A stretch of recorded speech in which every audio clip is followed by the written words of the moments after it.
Salut à toi, bienvenue. Donc voilà, après un mois horreur, on se la refait aujourd'hui avec le second épisode de Star Wars, le bien nommé L'attaque des clones, et qui est sorti 3 ans après la menace fantôme, donc en l'an 2002. Et bien écoutez, en toute franchise, cet épisode 2, et où l'on retrouve Anakin des années après sa rencontre avec Obi-Wan Kenobi sur Tatooine, fait tout simplement partie pour moi des meilleurs épisodes de la guerre des étoiles, les 3 trilogies confondues. Et pourtant, pour ma part, je vous avoue qu'elle avait très mal commencé cette histoire. Voilà, peut-être un an avant la sortie du film au cinéma, eh bien j'avais acheté un Picsou Magazine, voilà. C'était mon péché mignon étant gosse, et j'étais tombé sur des photos des acteurs prenant la pose dans leur costume, sabre laser en main, et là, j'ai pas du tout reconnu par exemple Obi-Wan Kenobi, lui qui avait les cheveux courts avec cette tresse, là il avait une barbe avec les cheveux longs, du coup ça m'avait pas du tout emballé. Et à côté de ça, Anakin, la différence d'âge par rapport au premier film. Mais en plus en les voyant prendre cette pose, je m'étais dit mais ça a l'air vraiment plus sombre, vraiment plus mature, ils ont l'air très sérieux sur les clichés. Et du coup, voilà, je m'étais dit que ça allait pas du tout m'emballer. Et je ne te cache pas que le clou fut enfoncé quelques mois plus tard, lorsque nous sommes partis au cinéma avec ma mère et mon petit frère, je crois, et que là, nous sommes tombés sur la fameuse bande-annonce du métrage. Cette bande-annonce qu'on attendait tant de pied ferme, et alors qu'on en avait déjà pris plein les mirettes, voilà, de ces extraits de bataille, là, nous sommes tombés sur Yoda entièrement en numérique. Et je ne te cache pas que sur le coup, on a littéralement explosé de rire avec mon petit frère, mais pas parce qu'on le trouvait mal fait, tout simplement parce qu'on ne le reconnaissait pas. Voilà, c'était à la différence d'un Muppet Show où on rigole pour les marionnettes, ici on rigolait pour le numérique. Et on ne fut pas les seuls. Loin de là, il y avait aussi bon nombre d'autres spectateurs à rigoler, et dont des personnes qui ont vu les films dans les années 70, contrairement à nous qui n'avions vu que la menace fantôme, mais voilà, on s'était déjà habitué à cette marionnette. Et oui, toi qui es peut-être fan d'un bébé Groot, je s'appelle Groot, voilà, ça fait bizarre de se dire que ça ne fait que 20 ans que dans les films, on met des personnages entièrement numérisés et qui ont vraiment assumé un rôle central dans l'histoire. Voilà, à l'époque par exemple d'un Men in Black, ils avaient fait des choses, mais voilà, la technologie n'en était qu'à ses balbutiements, c'était des extraterrestres qui avaient vraiment une petite place et qui ne parlaient pas beaucoup. Alors qu'avec l'attaque des clones, ce fut vraiment un choc pour nous au cinéma, vraiment une nouvelle découverte, une nouvelle attraction phare avec ce Yoda entièrement numérisé et qui fait plus vrai que nature. Alors qu'aujourd'hui, ça touche même les séries et t'as des créations qui sortent comme ça sur Netflix par exemple. Non, on a vraiment fait un pas en avant. Alors comme je vous disais, l'attaque des clones est un de mes épisodes préférés depuis toujours. Voilà, tant il est bourré d'action,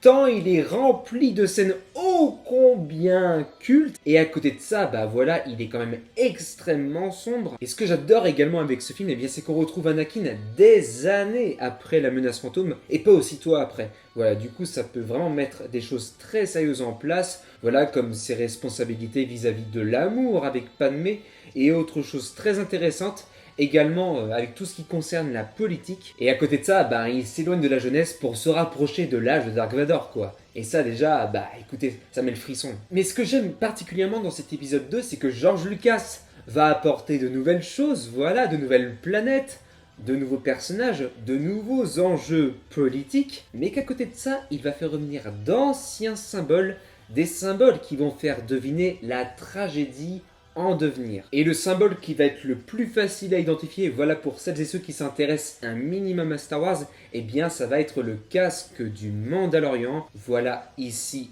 Jango Fett.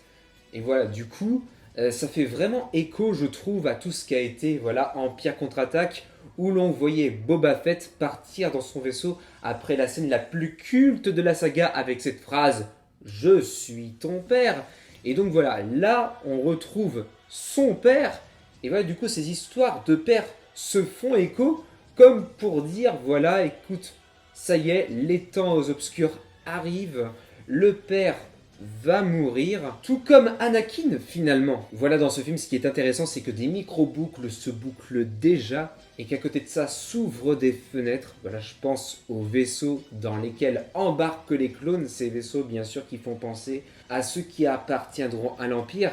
Et d'ailleurs, cette musique formidable de John Williams qui revient lors de cette scène de fin, c'est juste incroyable. Et c'est là où pour moi on sent vraiment la passion de George Lucas pour cet univers qu'il a créé des années auparavant et le respect qu'il a pour lui, contrairement à Disney, enfin en tout cas pour la dernière trilogie, parce qu'à côté de ça, voilà, j'ai adoré la série Mandalorian, j'attends avec impatience la 3e saison, mais voilà, avec l'attaque des clones, je me suis régalé et je me régale toujours.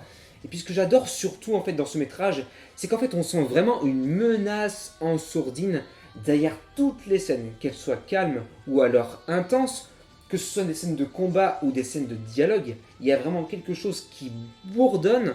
Et en fait voilà, c'est sûrement cet empire qui se prépare derrière tout ça, que l'on sent du début à la fin du métrage. Mais voilà, c'est comme une sorte de force obscure que l'on ne verrait pas forcément, voilà, que l'on sentirait plus qu'autre chose. Et même si dans le film on sent parfois l'écran vert qui est derrière tout ça, voilà, ça reste vraiment un film ô combien culte.